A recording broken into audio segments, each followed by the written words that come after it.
আওয়ামী লীগের যুগ্ম সাধারণ সম্পাদক ও সাবেক সমাজ কল্যাণ মন্ত্রী ডক্টর দীপু মনিকে গ্রেপ্তার করেছে ঢাকা মহানগর গোয়েন্দা পুলিশ। আজ ২০ আগস্ট দীপু মনিকে আদালতে হাজির করার কথা। এর আগে ১৮ আগস্ট দীপু মনি সহ আওয়ামী লীগ সরকারের ২০ জন সাবেক মন্ত্রী প্রতিমন্ত্রী ও ২১ জন সাবেক সংসদ সদস্যের বিরুদ্ধে দুর্নীতির অনুসন্ধান শুরু করে দুদক। সংশ্লিষ্ট সূত্র জানায়, কোটা সংস্কার আন্দোলন চলাকালে মোহাম্মদপুরে একজন নিহতের ঘটনায় হত্যা মামলা হয়েছে। সে মামলায় দীপু মনিকে গ্রেপ্তার দেখানো হয়। এছাড়া তার নির্বাচনী এলাকা চাঁদপুরেও মামলা রয়েছে। আওয়ামী লীগ সরকার পতনের পর এ নিয়ে সাবেক ৩ মন্ত্রী গ্রেপ্তার হলেন। আওয়ামী লীগ সরকারের ৪ মেয়াদের ৩ মেয়াদেই ভিন্ন ৩ মন্ত্রণালয়ের মন্ত্রী ছিলেন ডক্টর দীপু মনি। মন্ত্রী থাকা অবস্থায় তিনি ও তার ভাই ডক্টর জাওয়াদুর রহিম ওয়াদুদ টিপু বিভিন্ন বিতর্কে জন্ম দেন। নিজে স্বজনসহ জড়িয়ে পড়েন দুর্নীতিতে।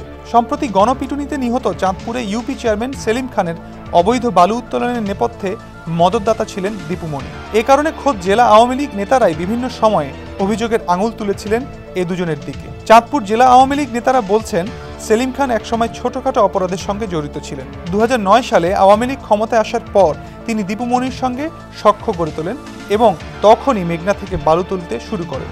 বছরের পর বছর ধরে অবৈধ বালু উত্তোলনের কারণে সেলিম খানকে বলা হতো বালু খেকো।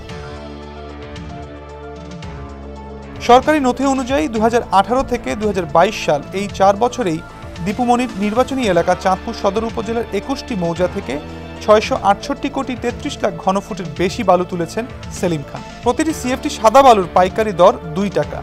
এই হারে শুধু ৪ বছরে তিনি যে পরিমাণ বালু তুলেছেন তার মূল্য প্রায় ১,৩৩৭ কোটি টাকা। বালু ব্যবসা থেকে হাজারো কোটি টাকা আয় করলেও সরকারি কোষাগারে ১ পয়সাও দেননি এই বালু খেকো। ২০২২ সালের ৯ সেপ্টেম্বর চাঁদপুর জেলা প্রশাসন সেলিম খানকে ১৫ দিনের মধ্যে রাষ্ট্রীয় কোষাগারে ২৬৭ কোটি ৩৩ লাখ টাকা জমা দেওয়ার নির্দেশ দেয়। ২০১৮ সাল থেকে ২০২২ সালের মধ্যে উত্তোলন করা বালুর রয়্যালটি হিসেবে এই টাকা দেওয়া না হলে আইনি ব্যবস্থা নেওয়া হবে বলেও জানায় জেলা প্রশাসন। সরকারি তদন্তে দেখা গেছে, দীপু মনির সমর্থন ছাড়া সেলিম খান তার বালুর ব্যবসা চালিয়ে যেতে পারতেন না। তিনি সেলিম খানের জন্য অন্তত ৩ বার প্রধানমন্ত্রীর কার্যালয়ে যোগাযোগ করেছেন। ২০২১-২২ সালে চাঁদপুরে সরকারি বিজ্ঞান ও প্রযুক্তি বিশ্ববিদ্যালয় স্থাপনের জন্য ভূমি অধিগ্রহণের আগেই সেখানকার ৬২ একর জমি মৌজা দরের চেয়ে ২০ গুণ বেশি দাম দেখিয়ে দলিল করে নেয় দীপু মনির ঘনিষ্ঠজন। তিনি তখন শিক্ষামন্ত্রী ছিলেন। অভিযোগ ওঠে, সরকারের কাছ থেকে ৩৫৯ কোটি টাকা বাড়তি নেওয়ার এই কারসাজিতে জড়িত ব্যক্তিরা তার ঘনিষ্ঠ বলে এলাকায় পরিচিত। এর মধ্যে তার নিকট আত্মীয়ও রয়েছেন।